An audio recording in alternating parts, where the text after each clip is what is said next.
जो network marketing industry से, MLM direct selling industry से जो रेवेन्यू जनरेट होता है, जो इसका हिसाब किताब है, वो केवल है मात्र 78 100 करोड़ है, यानी कि 7,800 करोड़ मात्र है इसका। तो इस हिसाब से अगर हम लोग इंडियन मार्केट में देखें, direct selling, Indian network marketing में, तो बहुत ही अपॉर्चुनिटी है, सारा जगह खाली है। और कहीं से भी कोई किसी तरह की कोई दिक्कत नहीं है, इस पर लेके गवर्नमेंट का गाइडलाइन भी आ चुका है। तो आने वाले समय में एक बहुत बड़ा मार्केट ऑलरेडी समझिए कि इमर्ज हो रहा है, और फ्यूचर बिल्कुल यहाँ पे सिक्योर है। अब बात आती है कि किस तरह के कंपनियों के हम चुनाव करें, तो उसके लिए कुछ पैमाने होते हैं जिसको as a networker, as a leader आपको देखने होते हैं।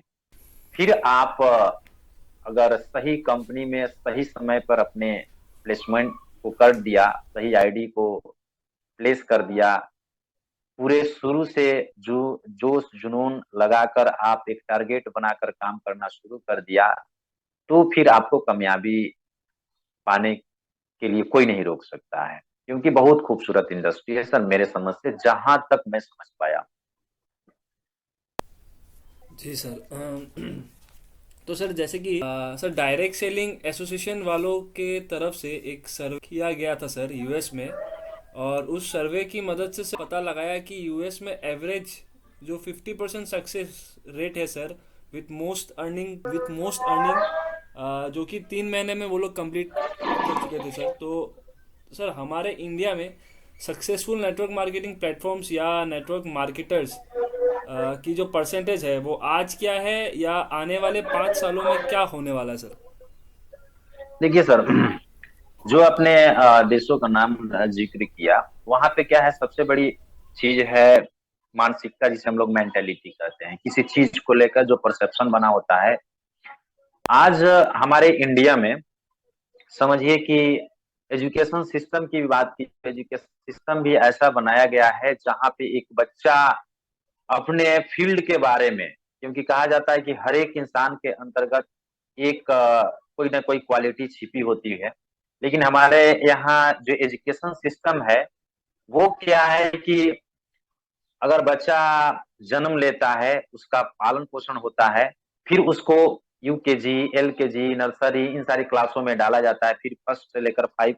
और पहला जो पड़ाव होता है, उसके माइंडसेट में बना रहता है कि हमें 10th देना है, 10th के बाद फिर 12th करना है, 12th के बाद फिर ग्रेजुएशन करना है, और ग्रेजुएशन के बाद फिर अपना जिस भी जहां जाना होता है। मतलब कि उसको 20 से 22 बरस तक एक इंडियन एजुकेशन सिस्टम के तहत इस तरह से बांध दिया जाता है कि उसके अंतर्गत जो क्वालिटी होती है, वो खुलकर शुरू से ही अपने आप को नहीं दिखा पाता है, नहीं उजागर कर पाता है।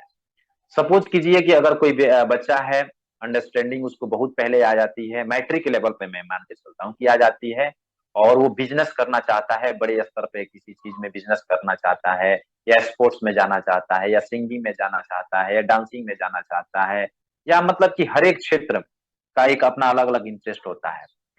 तो उसे सबसे पहले क्या कराया जाता है कि नहीं, आप पहले पढ़ाई करो, पढ़ाई करने के बाद भी जिस इंडस्ट्री में जाना है, जिसमें मन लगता है, वहां पे आपको जाना है। लेकिन ये जो परसेप्शन है, अन्य कंट्री जो होती हैं हमें छोड़कर, जो काफी विकसित देश हैं, उसमें वहां पे नहीं। अगर डायरेक्ट सेलिंग को लेकर मैं बात करूं, तो वहां पे देखिए कि अगर एक बच्चा जन्म लेता है, तब से उसके जितने भी डेली यूज आइटम्स के सामान होते हैं, वहां पे क्या होता है कि उसके नाम से ऑलरेडी एक अच्छा खासा जो भी कंपनियां होती है, उस के नाम से ही उस कंपनी के आईडी पर, एक तरह से समझिए कि एक एग्जाम्पल के तौर पे मैं समझा रहा हूँ, की खरीदारी शुरू हो जाती है।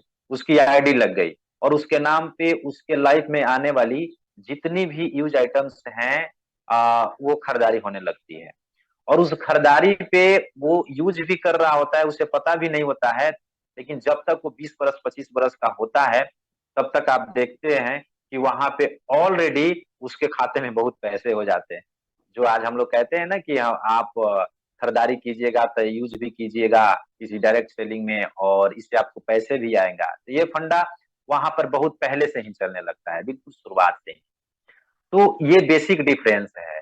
विदेशों में जो हमारे देश के मतलब छोड़ के जो भी कंट्रीज है वहां पे हर एक व्यक्ति के लिए, हर एक बच्चे के लिए शुरू से ही उसके इंटरेस्टेड जो फील्ड होते हैं एक अलग तरह की ट्रेनिंग देने जाने लगती है कि, और वो व्यक्ति माहिर हो जाता है उसमें जाके।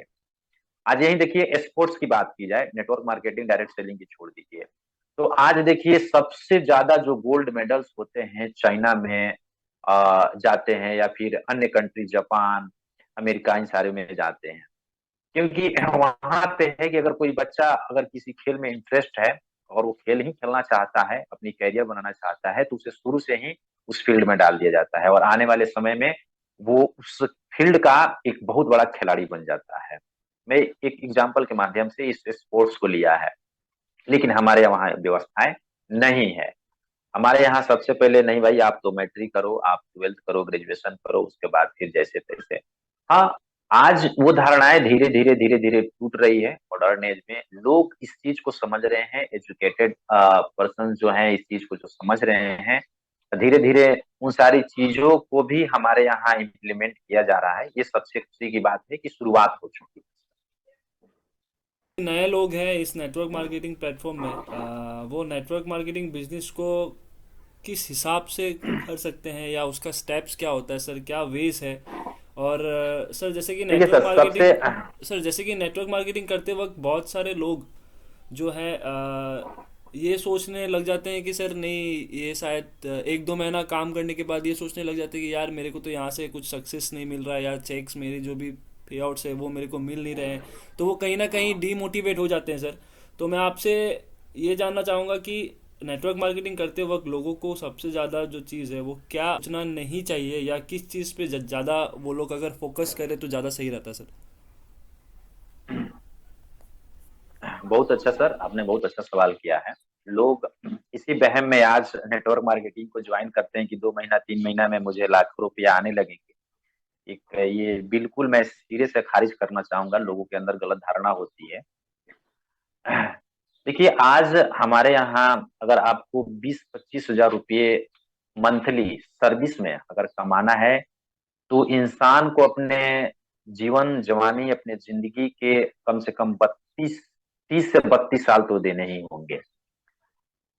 और नेटवर्क मार्केटिंग की बात आती है, लोगों के सामने प्लान जाता है, समझाया जाता है, सारी चीजें बताई जाती है, तो उनके अंदर ये बेचैनी हो जाती है कि हम लाख रुपए कितनी जल्दी कमाना शुरू कर दें। जबकि स्पष्ट रूप से दिखाई दे रहा है कि आपको मतलब कि 30 हजार की नौकरी के लिए सबसे पहले मैट्रिक, इंटर, ग्रेजुएशन, फिर उसके बाद भी बहुत सारा चीज है। ये तो मैंने ये बता दिया, आजकल उतना भी नहीं मिल पा रहा है। ये डेटा मैंने जो बता दिया बहुत अधिक है, वो चीज मैं बताने की कोशिश कर रहा हूँ। तो जो लोग भी आते हैं, सबसे पहले तो मैं कहूंगा कि अगर आप किसी सिस्टम को देखते हैं नेटवर्क मार्केटिंग में, तो खासकर आप वैसे प्लान, वैसे कंपनी को फोकस कीजिए जिसके पास प्रोडक्ट्स हों, और वो वैसे प्रोडक्ट्स जो हमारे लाइफ में यूज हो, जिसका इस्तेमाल किया जा सके, जो हमारे डिमांड में हो, जो हम प्रोडक्ट को खुद यूज करें या फिर उसको प्रमोट भी कर सके, लोग आसानी से ले सके। सबसे पहले इन चीजों पर ध्यान देना चाहिए। दूसरा चीज कि अगर आप किसी कंपनी को ज्वाइन करते हैं, ये फ्रेशर्स हो या एक्सपीरियंसिव लीडर्स हो, अनुभवी लीडर्स हो, दोनों के लिए मैं कह रहा हूँ। जिनके पास अगर अनुभव रहता है तो उनको थोड़ी सी इस चीज को ज्यादा नॉलेज होती है, और उनको ज्यादा सहूलियत होती है इन सारी चीजों को चुनाव करने में। दोनों लोगों को किसी भी नेटवर्क मार्केटिंग इंडस्ट्री में प्लान को, कंपनी को ज्वाइन करने से पहले सबसे पहले उस कंपनी के बारे में थोड़ा सा नॉलेज होना बहुत अति आवश्यक है।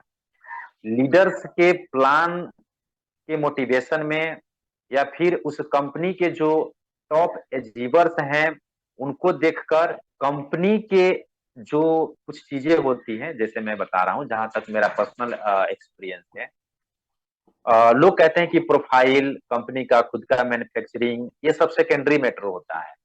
प्रोफाइल आप खुद कंपनी के होते हैं, आपकी जिम्मेवारी होती है, आप प्रोफाइल बनेंगे, कंपनी का प्रोफाइल ऑटोमेटिक बन जाती है।